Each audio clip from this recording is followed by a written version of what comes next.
Hivi unafahamu kuwa kuna maeneo duniani ambayo ni hatari yakijulikana kutokana na mazingira yake ya asili, shughuli za volkeno, hali mbaya ya hewa na migogoro ya muda mrefu?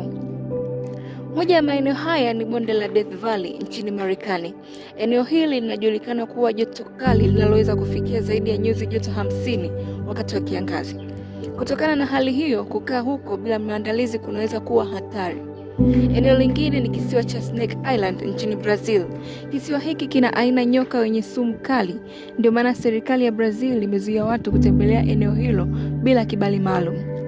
Sehemu nyingine ni bonde la Danakali nchini Ethiopia, ambalo ni mojawapo ya maeneo yenye joto kali zaidi duniani.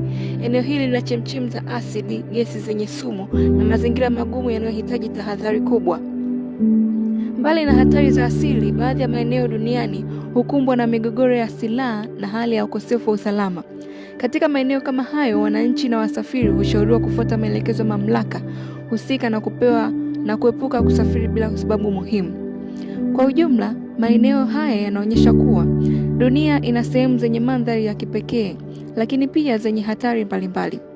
Kabla ya kutembelea eneo lolote, ni muhimu kupata taarifa sahihi, kujiandaa vizuri na kufuata kanuni zote za usalama.